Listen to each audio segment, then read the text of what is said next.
Hello everyone. Before we start, make sure to like and subscribe to the channel and leave a comment with where you're from and what time you're watching. That way, YouTube will keep showing you stories just like this one. Now, let's begin. I was working the closing shift at the hardware store when I came across the Craigslist ad. It was late September, chilly, already dark by 6, and the place was dead quiet. Just me up front and Diego finishing up his section in the garden center. We had maybe 20 minutes until lockup, and I was killing time the way I always did, leaning against the customer service counter, glued to my phone. Back then, Craigslist was like a weird little habit I couldn't kick. I didn't always buy stuff, but scrolling through the listings had this odd satisfaction to it. You'd get everything: power tools, broken down cars, barely used couches, free junk people just wanted out of their garages. I'd once scored a practically new office chair for nothing and a Keurig that worked perfectly for $10. But you had to stay sharp. Everyone said that. Everyone had heard the horror stories, sketchy meetups, missing people, robberies. But I'd never had a problem, not once. I think that's why I didn't think twice this time. The ad was for a 55-inch Samsung TV, barely used, $120. It wasn't suspiciously cheap, just low enough to feel like a good deal. The photos looked legit. They'd clearly been taken in someone's actual living room. You could see the edges of a gray sectional, a wooden coffee table, even a cat tree tucked beside the entertainment unit. It felt real, not some warehouse or shady stock photo repost. The seller's name was Jenna. The ad said she was moving and needed to sell quickly. I tapped reply and typed out a quick message. "Hey, if this is still available, I'm interested. I can pick it up tomorrow evening." She responded maybe an hour later. "Hi, yes, it's still available. Can you come by around 7? I'll be home then." That smiley face made it feel normal, friendly even. I asked for the address and she sent it right away. 248 Birch Hollow Drive. In a neighborhood called Brookage. I Googled it. The house was real. 10 minutes from where I lived in Spring Haven. The street view showed a quiet suburban cul-de-sac. Brick houses, trimmed hedges, tree-lined sidewalks. Totally average. Totally safe. I replied, "Great. I'll text you when I'm close." She sent back, "Sounds good." The next day I clocked out a little before 6. Swung by the ATM and pulled out $140, just in case she wanted to round up or had other stuff for sale. I remember feeling kind of hyped. I'd been meaning to upgrade my bedroom TV for months, and this felt like scoring a deal. It didn't even cross my mind to tell anyone where I was going. That part sticks with me. It was just after sunset when I pulled onto Birch Hollow. The street looked exactly like it did online.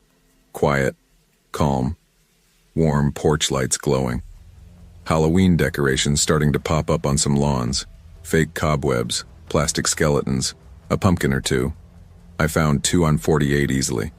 Beige ranch-style house, red front door, no car in the driveway. The porch light was on. It looked lived in. Safe. I parked along the curb and sent her a text. "Hey, I'm here." Within seconds, the front door opened. A woman stepped out onto the porch, medium height, dark brown hair in a loose bun, jeans and a gray hoodie. She looked normal. Tired maybe, but normal. "You must be Eva?" she asked, stepping forward. "Yeah," I said, returning the smile, trying not to sound nervous. She nodded. "Jenna, come on in. Sorry for the mess, we're still packing." I followed her inside. The entryway led straight into the living room. Boxes everywhere. A laundry basket overflowing with cords and remote controls sat near the couch. Some kitchen stuff was half-packed in bins. It was cluttered, but not in a suspicious way, just typical moving chaos. She shut the door behind us, not locked, just a soft click as it closed. "TV's in my bedroom," she said, already walking toward the hallway. "Cool," I replied, glancing around. "Looks like you're almost ready to go." She gave a tired laugh. "Ugh, I wish. Still gotta tackle the garage. Not looking forward to that." We walked down a narrow hallway. The walls were mostly bare except for a lone mirror and a crooked photo frame. Beige carpet, dim lighting. There was a door at the end of the hall, already open. "It's in there," she said, motioning toward it. I stepped inside. No TV, no furniture, nothing. The room was completely empty. No bed, no nightstand, just beige carpet and 4 plain walls. Not even a scuff mark or nail hole. The kind of emptiness that feels unnatural, like it had been scrubbed clean of any trace of life. I stood there frozen for half a second, trying to make sense of it. Then the door slammed shut behind me. Hard. The sound cracked through the silence like a gunshot.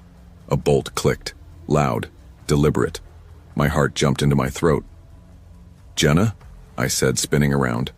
My voice came out too soft. No answer. I crossed the room in 3 steps and grabbed the handle. Locked. I knocked, trying to sound calm. "Hey, Jenna? Hello?" Still nothing. I knocked again, harder this time, fists hitting wood. "Jenna?" The silence that followed was too complete. No footsteps, no muffled reply, just stillness pressing in on all sides. That's when the panic really started. It began in my chest, a tight squeezing, and then spread down my arms and legs like ice water. "This isn't funny," I shouted, slamming my palm against the door. "Open the door. What the hell is this?" I fumbled my phone out of my pocket, hands shaking, and stared at the screen. No signal, no bars, no Wi-Fi. Just that mocking little circle spinning in the corner. I backed away from the door, heart pounding. The quiet had changed. It wasn't just silence. It was absence. No cars passing, no footsteps upstairs, no hum of a fridge. Just a thick, unnatural stillness. I turned to the window and yanked the blinds up.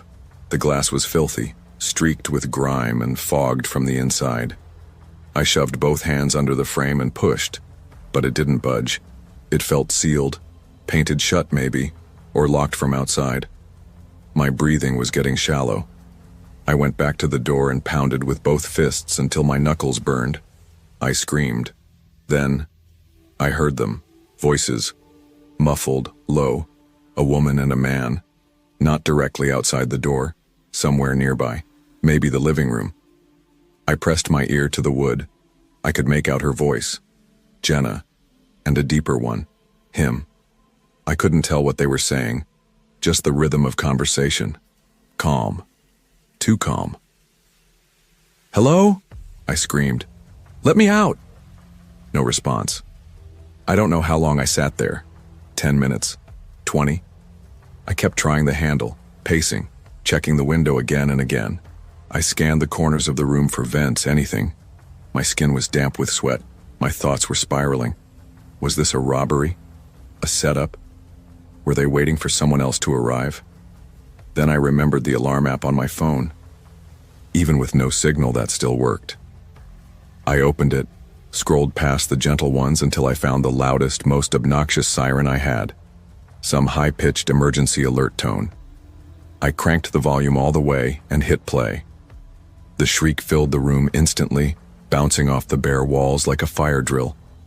I placed the phone on the far side of the room, screen glowing, alarm blaring, and I positioned myself behind the door, holding my breath, pulse thudding in my ears. 30 seconds later, I heard them. Footsteps, heavy, approaching. The door creaked open. A man stepped into the room. Tall, at least 6'2", broad shoulders, wearing a dark hoodie and jeans. He turned toward the alarm, eyes narrowing, distracted for just a second. I moved. I lunged from behind the door and ran, shoving past him. His arm shot out, fingers grazing my jacket, but I twisted hard and broke free, adrenaline surging like fire in my veins. "Hey!" he shouted. I sprinted down the hallway. Jenna appeared in the living room, eyes wide. She lunged, but I juked sideways and kept going. I hit the front door at full speed and flung it open. It banged against the wall. As I crossed the threshold, I felt her hand clamp around my wrist, cold, tight, but I ripped myself free and kept running. I dove into my car, yanked the door shut, and locked it in one motion. My hands fumbled the keys, but somehow I got the engine started. Tires squealed as I tore away from the curb, breath ragged, limbs shaking so hard I could barely steer. I drove 5 minutes, barely blinking, until I saw a gas station and pulled in, screeching to a halt. I stumbled inside. The guy behind the counter stared at me like I'd just walked out of a war zone. "Call the police," I gasped. "Please, I was just trapped in a house. Someone tried to grab me." The cops arrived within 15 minutes. I gave them everything. Jenna's name, the address, what they looked like, what happened. We went back to the house. It was dark now, porch light off, curtains drawn, the door was locked. They knocked. No one answered. We checked the back. Nothing, no movement, no voices. Then an officer called over. He'd found something, 2 blocks away in the gutter. My phone. It had been thrown, screen cracked, alarm still buzzing faintly. That's when they told me something that made my stomach drop. The house? It was vacant. The owner lived out of town. Hadn't been there in weeks. The last tenant moved out a month ago. It had been listed for sale ever since. Whoever Jenna and the man were, they didn't live there. The Craigslist ad was gone by morning. Deleted. No trace, they never found them. The police said I was lucky. Incredibly lucky. They think it was a setup, some kind of trap. Maybe for robbery, maybe something worse. I try not to think too hard about what could have happened if I'd hesitated, if I hadn't set off that alarm, if I hadn't run. I deleted the Craigslist app the next day. Haven't used it since, and I never meet anyone alone anymore. Now, whenever I drive through a quiet neighborhood, I glance at the houses, the porches, the windows, and I wonder, who really lives there? Because monsters don't always hide in the shadows. Sometimes, they leave the porch light on and wait for you to come inside.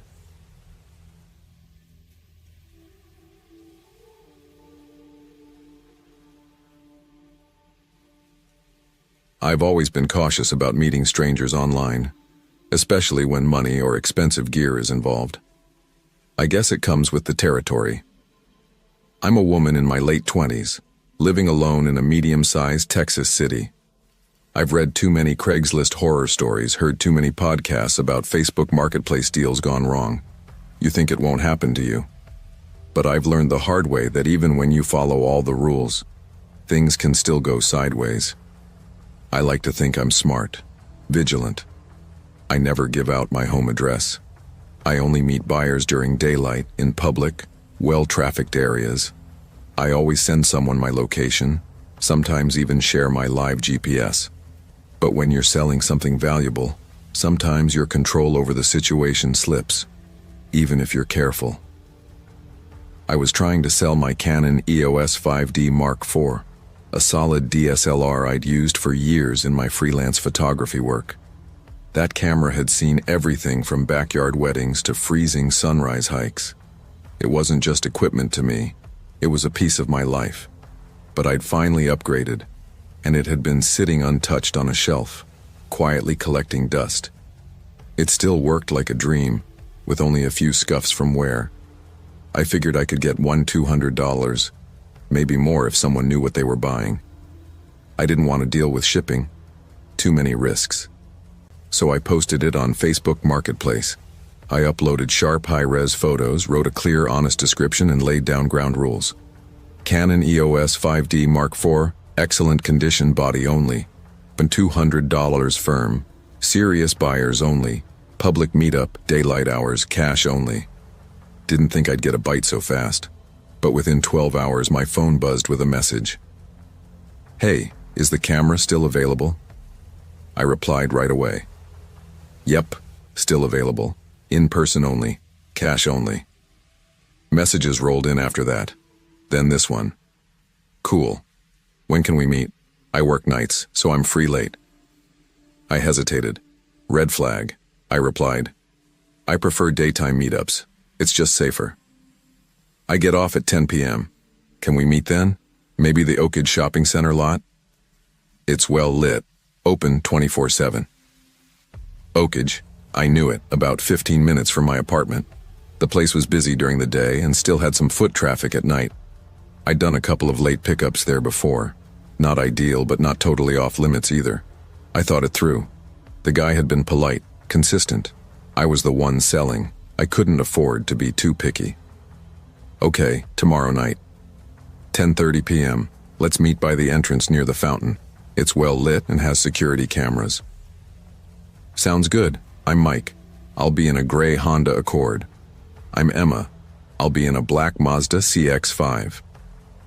Before heading out, I told Sarah, my best friend and unofficial emergency contact. We had a pact when it came to online sales. She didn't hesitate. Text me when you get there, okay? And if something feels off even a little, just leave. Don't second guess it. That night, I left at 10:15. Streets were quiet but not empty. That eerie, in-between stillness. I pulled into Oakage and parked directly under the overhead light by the fountain, just like we agreed. The lot was mostly empty.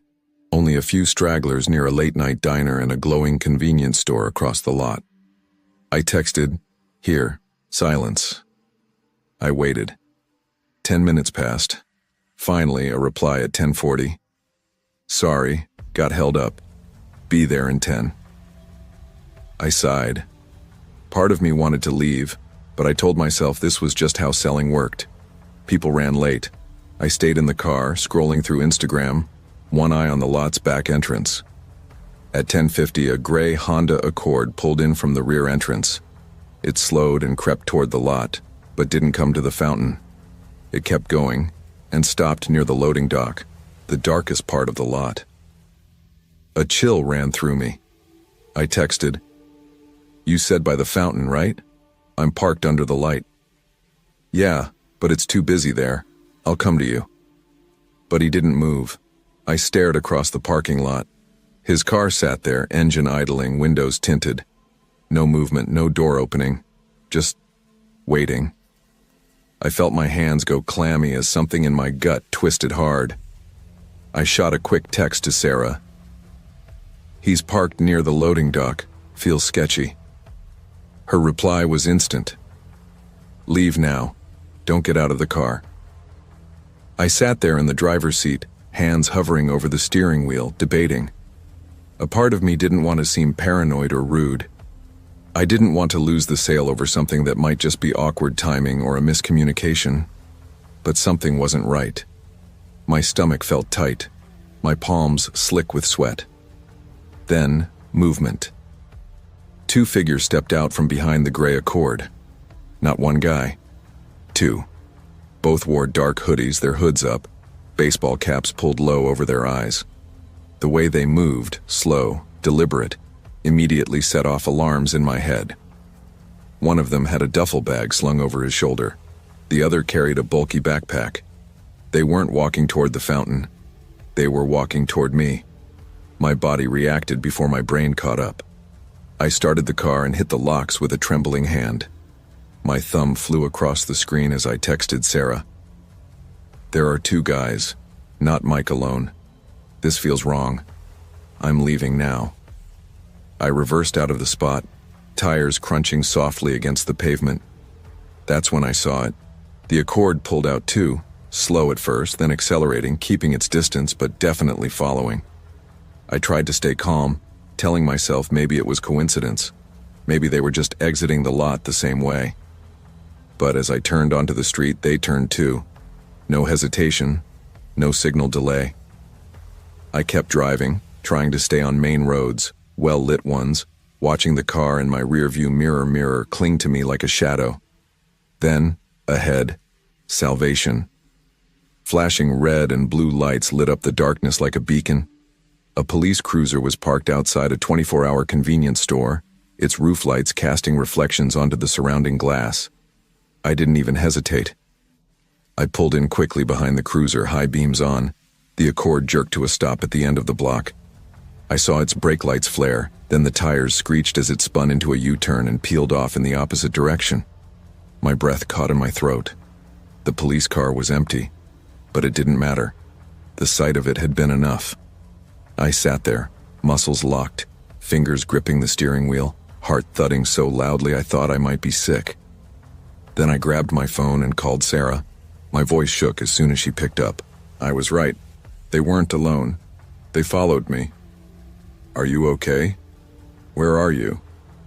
Still near Oakage, near that corner store with the police car. Come here, she said immediately. Just come straight here. I didn't need convincing. I pulled back onto the road and headed to Sarah's apartment, checking my mirrors every other second.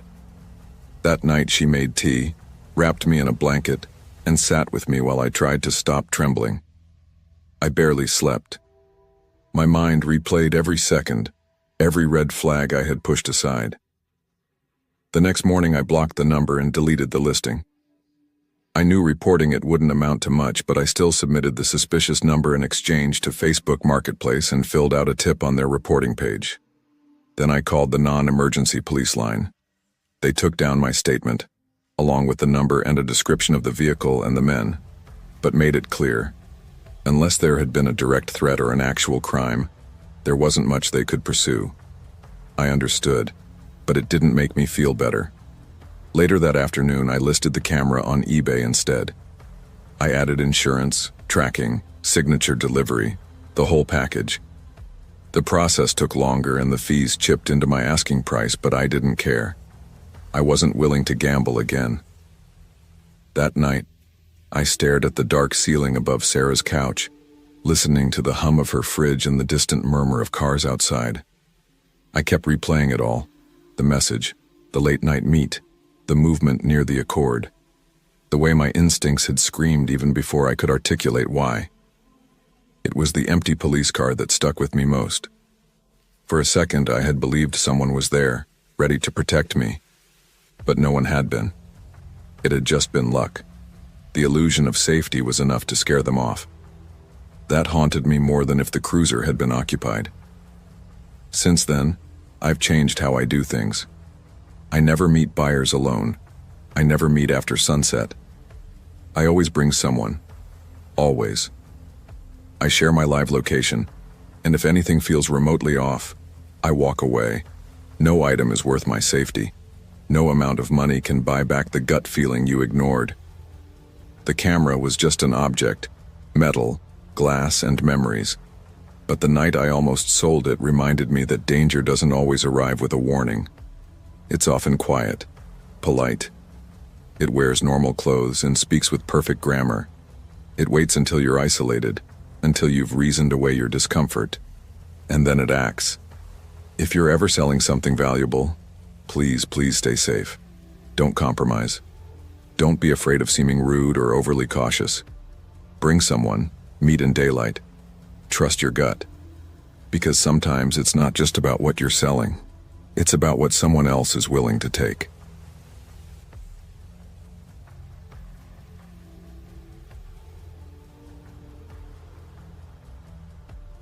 Maya had always been cautious with money, especially big purchases. She clipped coupons, shopped clearance racks, skipped takeout. Every dollar had a job. But after months of careful saving and stretching her part-time grocery store paycheck, she'd finally built up enough to replace her car. Well, not her car exactly. Her dad's aging rust bucket had been her temporary ride since high school, and it had finally wheezed its last breath on a lonely stretch of back road just outside Harland, Virginia. It had been one of those crisp early October mornings, sky washed pale blue, the air sharp with the promise of winter. Leaves fluttered down like confetti, their fiery reds and golds sticking to the windshield like tiny flags of surrender. Maya had sat inside that dead car, fingers clenched around the steering wheel, breath misting the air as she called her mom for a ride. That moment had stuck with her. Not just the inconvenience, but the realization. She couldn't keep borrowing time and wheels forever. She needed something reliable, something hers. The problem was, reliability didn't come cheap. Her grocery store job paid just above minimum wage, and while it covered gas and the occasional textbook, it wasn't enough for shiny dealership cars or high-interest loans. She needed something used, affordable, and fast, which brought her with a steaming cup of coffee in hand to Craigslist. It was a quiet Sunday afternoon. Her textbooks lay open on the table, forgotten. The weak autumn sun filtered through the kitchen window, dust motes swirling in the light. Maya scrolled through listings with a practiced eye, ignoring the too-good-to-be-true prices and blurry photos. Then one caught her attention, a 2007 Toyota Corolla, for $300. The pictures were surprisingly clear. The car sat in a clean, well-kept driveway. Shiny paint, windows spotless, no visible rust or dents. It looked real, tangible. The description was short but reassuring. Runs great, recently serviced, clean title. She stared at it for a while, thumb hovering over the screen. Craigslist horror stories floated through her mind, people getting ripped off, worse. But the number was local, and something about the listing felt legit. Finally, she typed out a message. "Hi, I'm interested in the Corolla. Is it still available?" She set the phone down and tried to focus on her homework, but her thoughts kept drifting back. Was it already sold? Was it a trap? 20 minutes later, her phone buzzed. "Yes, still available. You can come by and check it out anytime." Short, polite, that was promising. She texted back. "Great. I can come tomorrow afternoon. What's the address?" The reply came quickly, with a street address in Oak Ridge, a small town about 45 minutes from Harland. She read it aloud, chewing her lip. Her mom looked up from the living room couch. "You're not going alone, are you?" "No. Would you come with me?" Her mom nodded, already slipping on her reading glasses to check the message herself. "Oak Ridge, that's a bit out there." "I know, but the price is really good." The next morning, Maya woke to a faint tapping at her bedroom window. Tap, tap, tap. She stirred, blinking at the ceiling. Rain? The weather report hadn't mentioned anything until later that evening. She sat up, rubbed her eyes, then crossed the room to pull aside the curtain. Nothing. No rain. No branch scratching against the pane. Just the still morning outside. Dewy grass, the sun just starting to peek through thinning clouds. Weird. She shook it off and got dressed, pulling on jeans and a hoodie, tying her hair into a quick ponytail. Downstairs, her mom had made toast and scrambled eggs. Maya barely touched them. Her stomach fluttered with nerves, half anticipation, half something else she couldn't name. The drive to Oak Ridge was quiet at first.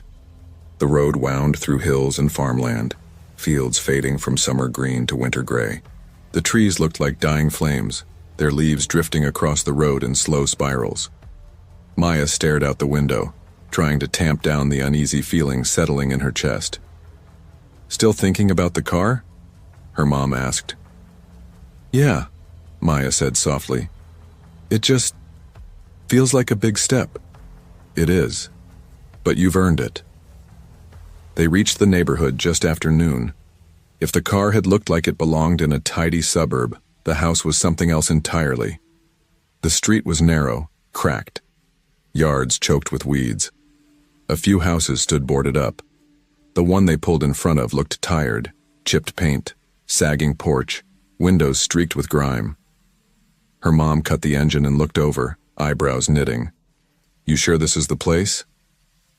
Maya glanced down at her phone, then back at the house. "Yeah, this is the address." They barely had time to unbuckle before the front door opened. A man stepped out, mid-40s, maybe older, scruffy beard, jacket frayed at the cuffs, jeans streaked with grease. He walked with a sort of slow, practiced ease, like someone who'd been waiting for them a while. "Hi," he said, voice low but carrying. "You must be Maya." She got out cautiously. "Yeah, you're the one selling the Corolla?"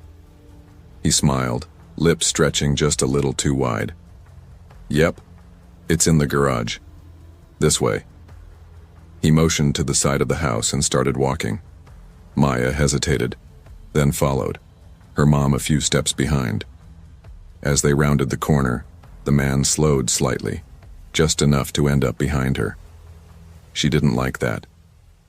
"I'll open it," he said, reaching into his pocket. He pulled out a small remote and clicked a button. With a mechanical groan, the garage door began to lift. Inside the garage sat the Toyota Corolla, just like in the pictures. For a moment, Maya's breath eased. It was real.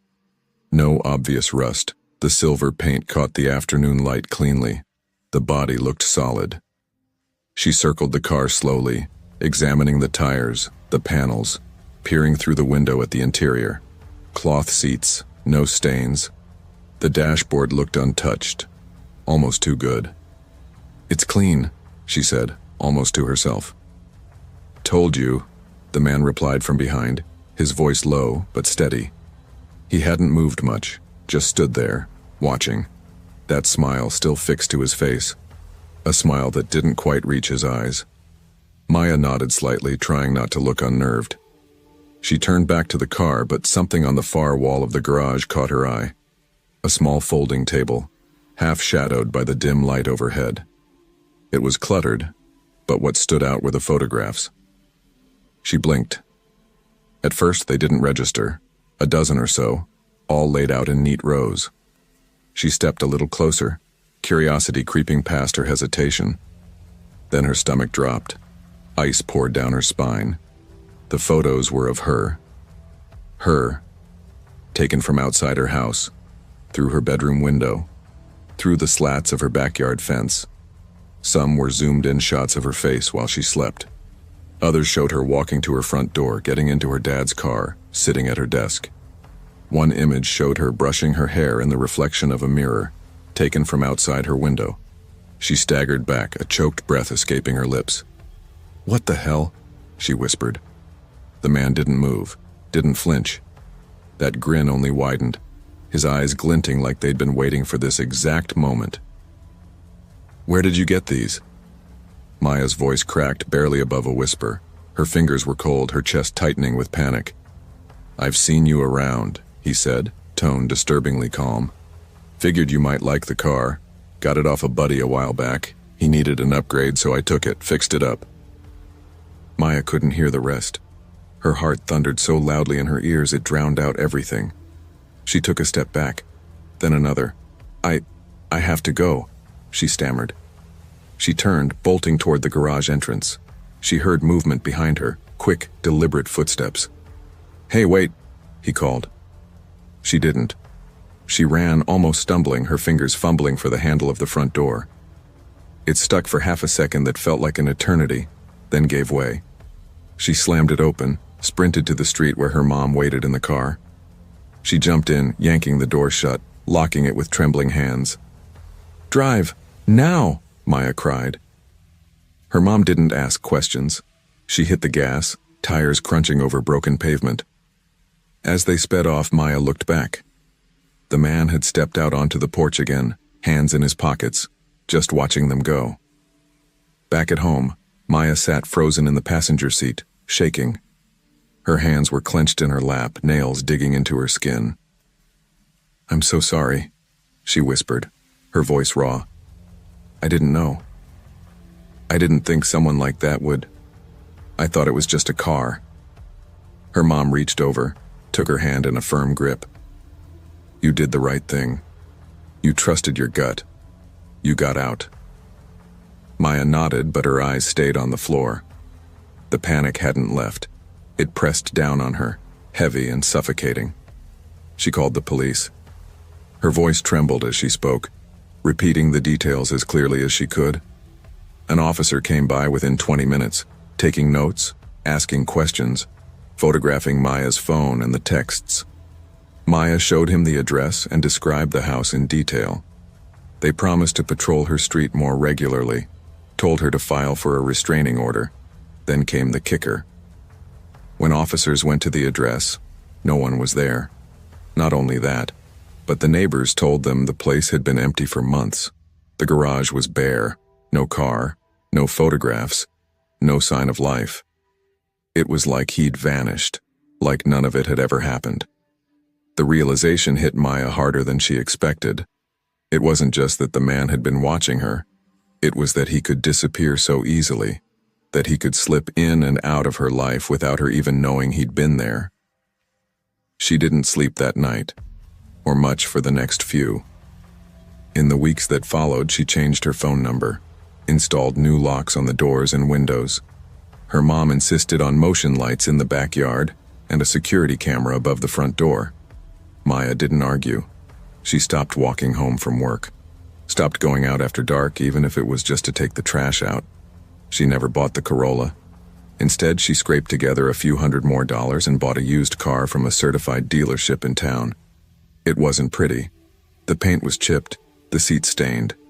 But it came with a record, a receipt, a paper trail. And for the first time in weeks, she felt something close to peace. The tapping never happened again. But the feeling, the sense that someone could be watching, still out there, that never really left.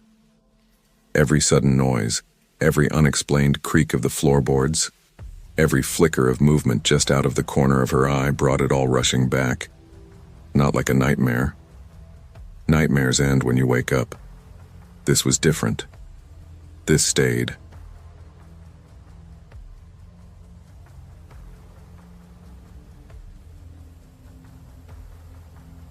Before I get into what actually happened that night, there's some context you need to understand.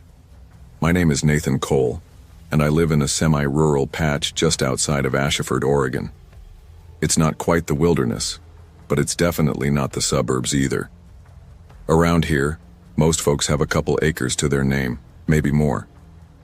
My own property spans just under 3 acres, framed by towering fir trees, a gravel driveway that crunches under your tires, and a solid stretch of space between me and the nearest neighbor. It's the kind of place where people still wave as they pass your truck on the road, where the mailman knows your dog by name and isn't in a hurry. Peaceful, quiet, comfortable in the way only wide-open spaces can be.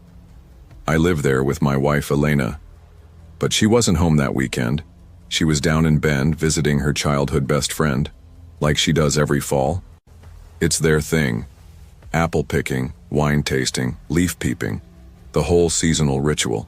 So for 3 nights it was just me in the house. Now, let me make one thing clear. I had never in my life used Craigslist. I'm more of a Facebook marketplace or offer-up guy if I ever need to buy or sell anything. Elena? She's even more cautious. She doesn't trust any of those platforms. Hell, she barely trusts Airbnb. If she had her way, we'd still be mailing checks to Blockbuster. So when all this started, Craigslist wasn't even on my radar. I had no reason to think about it. That Saturday afternoon in early October, I'd just finished mowing the back half of the yard. It was one of those crisp days. Mid-60s with a light breeze, the air smelling faintly of pine and cut grass. Perfect weather to get some outdoor work done. The lawn had gone a bit wild the week before since both of us had been slammed with overtime, so it felt good to get it back under control. After finishing, I grabbed a cold Gatorade from the fridge in the garage, wiped the sweat from my forehead with my sleeve, and sat down on the back steps. The light was turning gold, filtering through the trees, and for a moment everything felt still. That's when my phone buzzed. It was a text, from an Oregon number I didn't recognize. "Hey, I saw your post on Craigslist. Can I come over now?" I squinted at it, confused. Maybe they had the wrong number. I replied, "Sorry, wrong number. I don't use Craigslist." A few seconds later, another message came through. "Then this is your place, right?" Below that was my full address. I felt something crawl down my spine. Not fear, not yet, but that flicker of unease when something doesn't line up. At first, I assumed it was some kind of mistake. Or spam. But how the hell did they know my address? I got up and walked inside, locking the garage behind me. My mind was racing a bit. I opened my laptop and checked to see if maybe Elena had listed something without telling me. Unlikely, but worth ruling out. Nothing. Just to be sure, I gave her a call. She picked up on the 3rd ring. "Hey, everything okay?" "Yeah," I said. "Weird question. Did you or I post anything on Craigslist lately?" There was a pause. "No. Why?" I told her about the texts, reading them word for word. Her tone shifted immediately. "That's really creepy," she said. "You didn't click on anything weird online recently, did you?" "Nope. Just mowed the yard, checked a few emails. That's all." She was quiet for a beat, then said, Maybe just block the number. It could be spam, or someone phishing. Yeah, maybe, I said, though something about it stuck with me in a way spam usually doesn't. Still, I took her advice, blocked the number, tried to shake it off. I showered, made dinner, leftover chili and a couple slices of garlic bread. I even put on a movie to take my mind off it. But around 10 p.m., I found myself unlocking my phone and unblocking the number. Curiosity got the better of me. The unease hadn't left. It had just gotten quieter. A few minutes later, another message popped up. So, can I come over or what? That one hit different. Not playful, not accidental, just flat, bold, almost taunting. I replied immediately, no, I don't have anything for sale. Don't come over. No response. I waited, just standing there in the living room, the TV buzzing in the background with some old rerun. I walked to the front door, made sure it was locked, then to the back slider, locked that too, turned on the porch light. Every motion felt deliberate, like I was trying to reclaim a sense of control I hadn't realized I'd lost. And still, the silence felt loud. I kept telling myself it was probably just a scammer. Some creep pulling data from a public site or one of those sketchy people search engines. It happens, right? People's addresses, phone numbers. Nothing's really private anymore. That explanation felt safe enough to cling to. So I did. It was around 11:15 p.m. when I finally turned off the lights in the living room and wandered over to the family room. It's just off to the side of the main entryway, with a couch that's too soft and an old ottoman I always prop my feet on. I set the TV to low volume, trying to distract myself with old UFC replays. Mindless violence, perfect background noise when you don't want to think. Then my phone buzzed again. I'm here. 3 words. I don't remember standing. One moment I was sunk into the couch, and the next I was upright, heart hammering, muscles tense.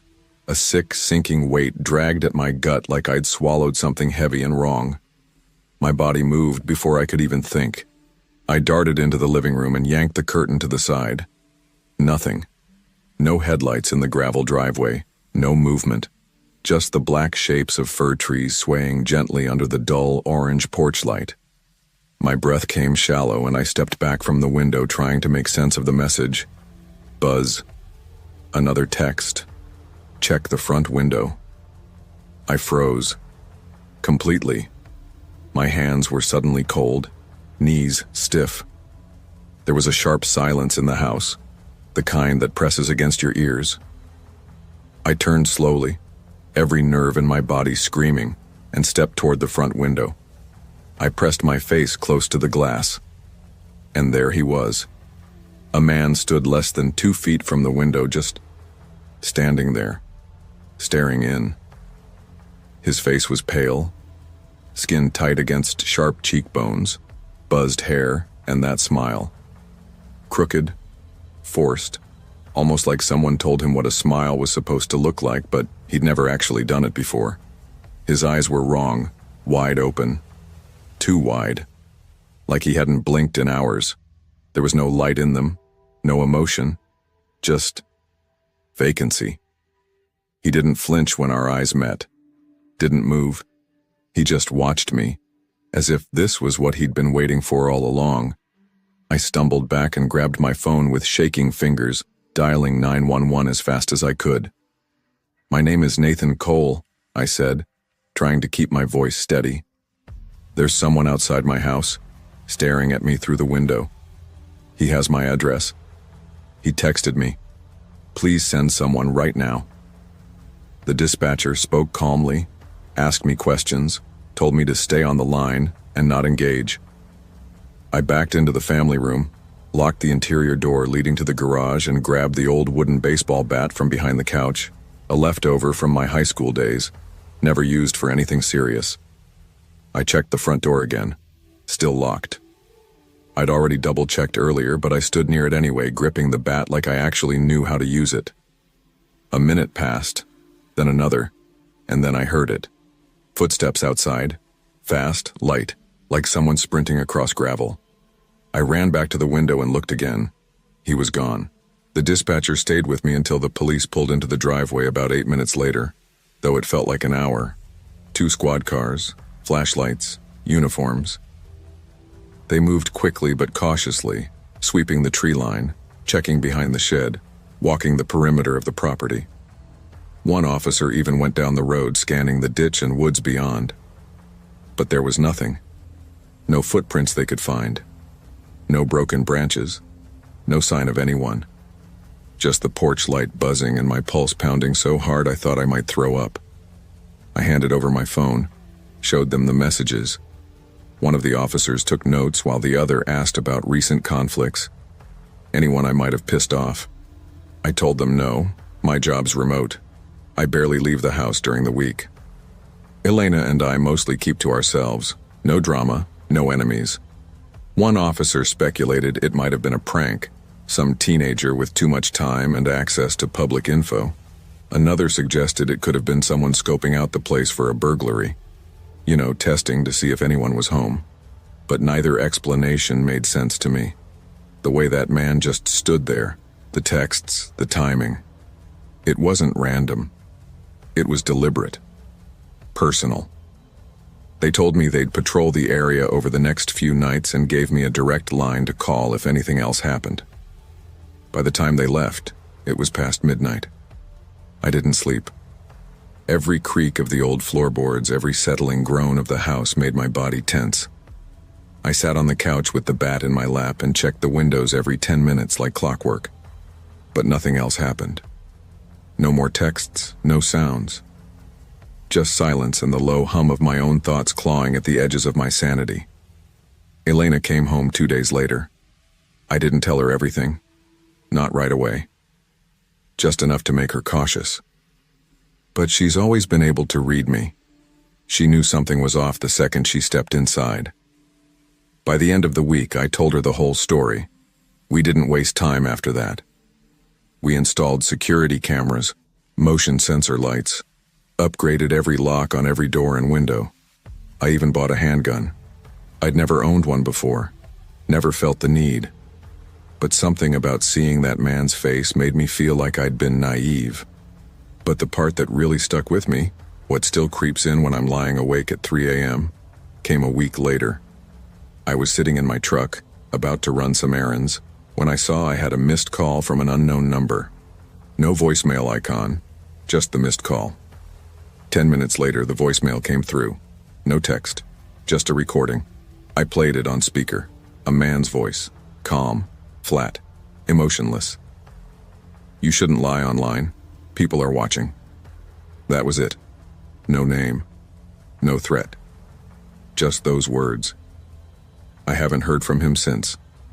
No more calls, no more texts, no more sightings. It's been almost a year now. But I still don't know what listing he thought I posted, or if there was ever a listing at all.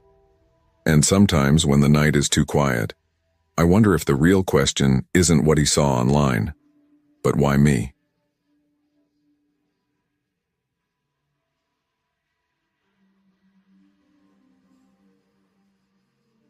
I had just gotten a promotion at work. Nothing huge, just a move from cashier to front office assistant at the furniture warehouse in Denton, Texas. But it came with a slight bump in pay, and for me, that was enough to start seriously considering selling my old car. A 2007 Mercury Mariner, aged sure but still running well, surprisingly well. No accidents, clean title, no check engine lights blinking ominously. It had its quirks. An occasional rattle when the AC kicked in, a slight delay when shifting into reverse, but for a car pushing 2 decades, it was solid. The odometer told the truth loud and clear, 187,000 miles, but there was honesty in that, and I figured it was time to let it go while it still held some value. I needed something more fuel efficient anyway, now that my commute was longer. I'd sold stuff on Craigslist before, an old IKEA coffee table, a beat-up microwave, even my mountain bike when I upgraded. Those exchanges had gone smoothly. A few weird messages here and there, but no real problems. So when I cleaned out the Mariner, took a dozen decent photos in the late afternoon sun, and wrote up a fair description, Craigslist felt like the right place. Facebook Marketplace felt chaotic. Too many lowballers and flaky messages. Craigslist was old school maybe, but it had a certain rhythm. I lived in a modest one-bedroom at Oak Hollow Flats, one of those complexes with 6 identical beige buildings, narrow stairwells, and dim outdoor lighting that worked about half the time. It looked fine during the day, kids riding scooters, neighbors walking dogs, but at night the atmosphere shifted. Not unsafe exactly, just uneasy. I always kept my pepper spray clipped to my keychain, a habit I picked up after an overly friendly man followed me up the stairs one evening. But overall, I wasn't worried. Even if I gave out the address, there was no way a stranger would know which unit was mine. The first day after I posted the ad, nothing. Not even a scam email. But on day 2, just after noon, my phone buzzed with a text. All. Hey, saw your ad. Looks like a great car. I'm interested. Still available? I texted back right away. Me. Yep. Still available. Al. Cool. I'm pretty serious. If it drives okay, I'll probably take it. Can I come by tomorrow night after work? Like 9-ish? 9 was late, especially for a weeknight, but I worked morning shifts and didn't want to miss a potential buyer just because of timing. Something about his directness felt legit. I told myself not to overthink it. Me. That's fine, I'll be home. Here's the address. Just text me when you're close. The Mariner's the silver SUV near Building C. The next night, I made sure everything was ready. I'd washed the car that morning, but I wiped down the dash again just to be sure. Vacuumed the floor mats, sprayed some Febreze to cover the faint scent of old coffee. I gathered the title, registration, maintenance records, everything I'd want to see if I were buying. I kept checking the time. 8:45, 8:50. At 9:03 exactly, headlights swung into the parking lot. A black Dodge Charger pulled in and parked a couple spots over. The engine cut off, and a man stepped out. He was tall, maybe 6'3", built like he spent his weekends lifting weights. Tattoos peeked from under the sleeves of his black hoodie, curling up his neck. He wore a backward cap and dark jeans, and despite the muggy heat, he looked perfectly at ease in the heavy sweatshirt. I felt a flicker of something. Instinct, maybe. Not fear, but alertness. Like a subtle inner tightening, the kind that whispers, "Just stay sharp." He approached with an easy stride. "You the one selling the Mercury?" he asked. "Yeah," I said, forcing a friendly smile. "That's her right here. Been good to me." He nodded, taking a slow look at the vehicle. "Mind if I check it out?" "Go ahead." I handed him the key. "Take your time." He didn't talk much, just walked around the car, checking the tires, opening each door, even lifting the hood and glancing inside like he knew what he was looking for. I stood back, trying to read him without being obvious. "Looks decent," he said finally. "Lot of miles, though." "Yeah," I admitted. "She's a 2007, but I kept up with the maintenance. No major issues. She runs smooth." He was quiet for a beat. Then, "Mind if we take it for a spin?" I hesitated. Not visibly, I hoped, but just long enough that I felt it. "Sure," I said, "but I'd come with you." "Yeah, of course," he said casually. No argument, no pushback. We got in. The interior still smelled faintly of Febreze and sun-warmed plastic. He adjusted the seat and mirrors without asking and started the engine. It turned over with its usual little groan before settling into a low hum. We drove a few blocks. Neither of us said much. The car made the familiar noises I'd grown used to. Nothing alarming, just the tired clicks of age and use. He didn't speed, didn't swerve, just drove like he'd done this 100 times before. And maybe he had. Still, something felt off. At one point during the drive, he said something that made the hairs on my neck stand up. "You know," he said, eyes still fixed on the road ahead, "people really let their guard down when they're trying to sell stuff." He didn't say it with a smirk or in a joking tone. No chuckle, no wink. Just flat. Matter of fact. The kind of line that could either be harmless small talk or something else. I gave a nervous laugh anyway. I guess, I said, trying to play it cool while my eyes flicked toward him. He didn't even glance back. No smile. When we got back to the complex, he parked in the exact spot he'd pulled into earlier. Neat, precise. He got out, handed me the keys without a word. "I'll think about it," he said finally. "Appreciate your time." "No problem," I replied, masking the unease creeping up my spine. "Let me know." And then, he didn't leave. He just stood there, hands in the pocket of his hoodie, shoulders relaxed but his presence heavy, like he was trying to think of a reason to stay. Like he didn't want the interaction to end. Then he said it. "Actually, mind if I use your bathroom real quick?" I blinked. Yeah. "I'd rather not," I said, polite but firm. "Sorry." There was no hesitation in my voice, but inside, alarm bells were going off. The way he asked, it wasn't really a question.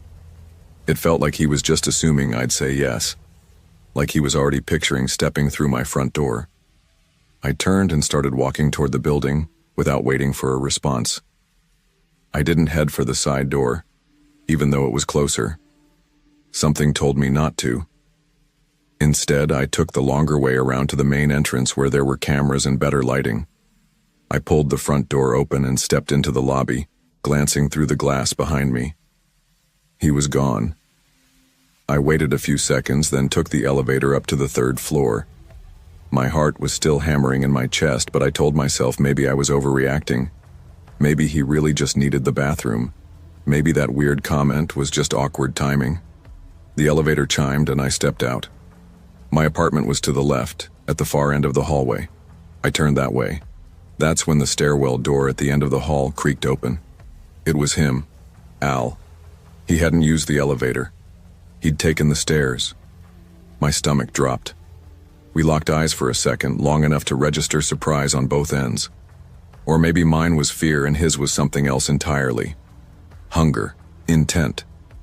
Then he started walking toward me. I didn't wait. I turned and walked fast, every nerve screaming. His footsteps behind me quickened. Then they started running. I broke into a sprint, heart crashing in my chest, and veered right at the next hallway. I reached the opposite stairwell and threw the door open, thundering down 2 flights. My sneakers slammed the steps, echoing in the concrete shaft. Behind me, I could hear his boots, heavier but close. Too close. At the bottom, I burst into the underground parking garage, weaving between parked cars, ducking low, hoping to put distance between us. The air smelled of oil and hot metal. I heard him, still back there, but his breath was ragged now. I cut across the garage, sprinted to the stairwell on the far side, and flew up to ground level. I didn't stop to check if he followed. I shoved open the side door and burst into the humid night air, heart pounding in my throat. My car, my Mariner, was right where I'd left it. I yanked the door open, jumped in, slammed it shut, and hit the lock button 3 times. Then I peeled out of the lot without even checking my mirrors. I didn't care. I just needed to go. Somewhere between the first and second turn onto Sycamore Avenue, I grabbed my phone with trembling fingers and dialed 911. 911. What's your emergency? I could barely breathe. A man just chased me through my apartment building, I said, breathless. He said he was coming to buy my car, but I think he was trying to rob me. Or worse. I gave him the address through a Craigslist ad. The dispatcher stayed calm, asked for the address, and assured me officers would be dispatched immediately. I pulled into a gas station lot a few blocks away, parked beneath a flickering light, and waited. My knuckles were white around the steering wheel. 10 minutes passed. Then 15. Finally, in the distance, I saw the flashing red and blue lights heading toward my building. I waited another 5 before I made my way back. His car, the Charger, was still there. I parked at the edge of the complex, far enough to observe but close enough to see the police go in. About 15 minutes later, they walked out with Al in handcuffs. Turns out he hadn't just been lurking. He had broken into another apartment down the hall. Wrong unit. He apparently thought it was mine. He didn't take anything. When they questioned him, all he said, over and over, was that he was just trying to find the bathroom. That's all. No explanation for why he chased me. No apology. Later, the police told me Al had a record. Multiple break-ins. One assault charge that was dropped. Recently released. He had used Craigslist before to find people. Find targets. He never wanted the car. It was never about that. It was a lure. An excuse to get close. After that, I never listed anything on Craigslist again. I moved out of Oak Hollow 2 months later. New apartment, new neighborhood, new job by the next year, and a new car, from a dealership this time, thank you very much. But the memory stuck. Still sticks. I kept replaying the moment in my head. What if I'd said yes? What if I'd let him inside, just to be polite? What if I hadn't trusted that sudden, gnawing gut feeling? People always say, trust your instincts. But it's not just a quote on a fridge magnet or a line in a true crime podcast. Not until you're sprinting through stairwells, lungs burning, chased by a stranger with unknown intentions. Not until your heartbeat drowns out everything, and the only thing between you and whatever they planned is your ability to run and decide. That's when it stops being advice. It becomes survival.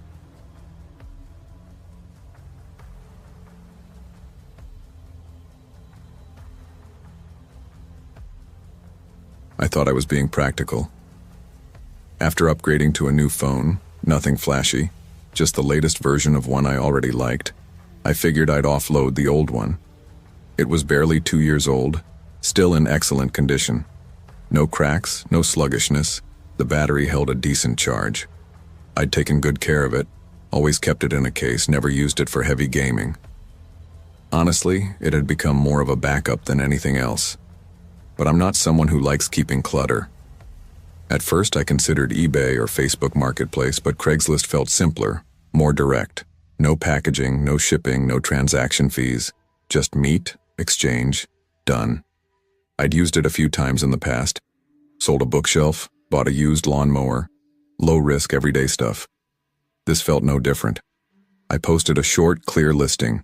The phone's model, condition, and a price just a little under market value to make it move quickly.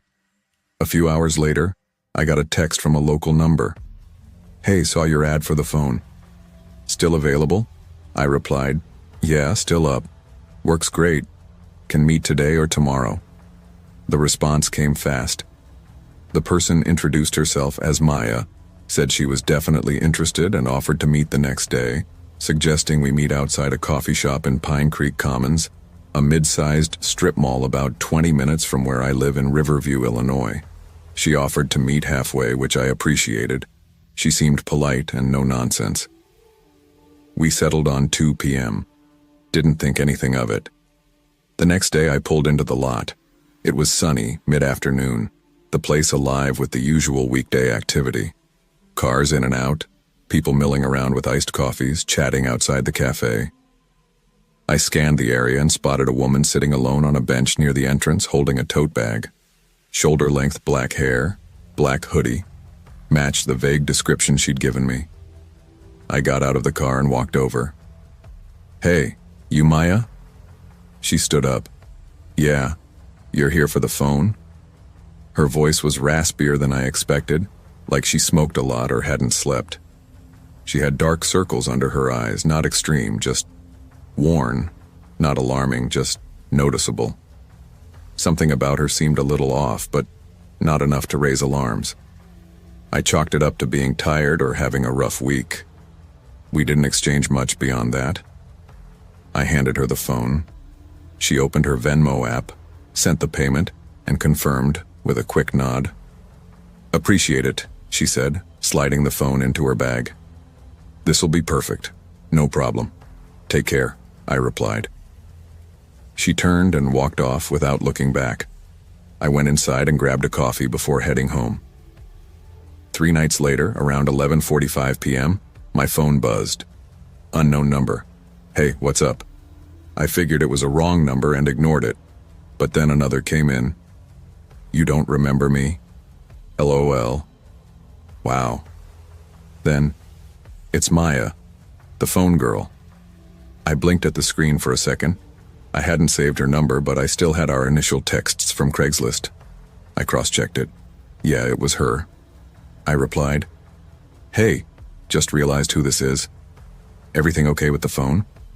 There was a pause, maybe a full minute, before she answered. Yeah, it's fine.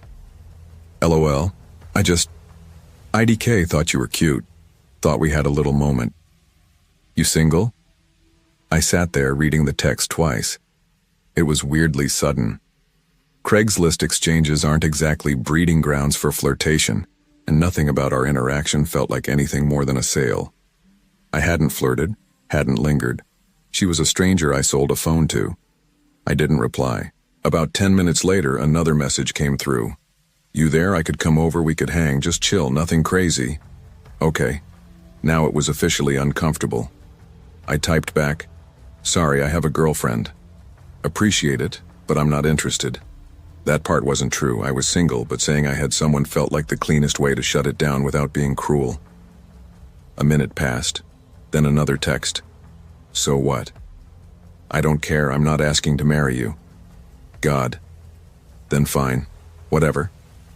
I locked my phone and tried to forget about it. The next morning I woke up to 5 new messages, all between 4 and 5:30 a.m. Hey, sorry if I was weird. I just don't meet cool guys often. LOL, we can just talk. Please don't be mad. Hello? I didn't respond. All day I kept checking, tempted to say something, to tell her to stop or block her, but some part of me hoped she'd just disappear if I didn't acknowledge it. But that evening, around 7 p.m., another message came in. Kind of rude to ignore me, but okay then.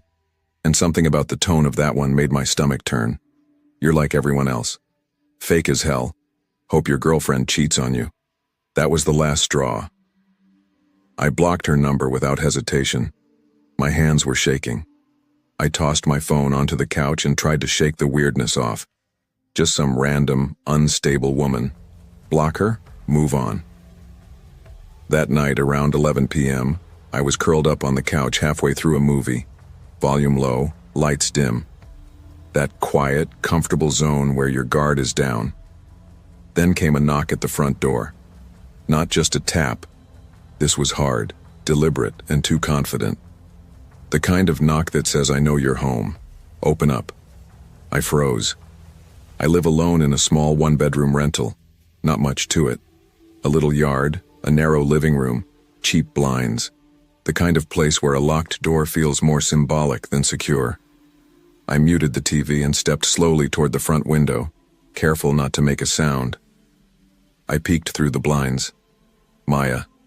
She was standing there, right on my porch, just a few feet from me. Hoodie zipped up tight, hair pulled back in a messy bun. Her face was pale, lips tight, eyes locked on the door like she could see right through it. My mind raced. How the hell did she find me? She hadn't followed me home that day, at least I didn't think she had. That was over a week ago.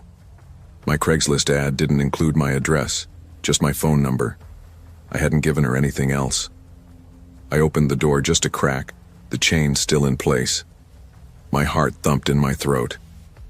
"What the hell are you doing here?" I asked, keeping my voice low and steady. She didn't flinch.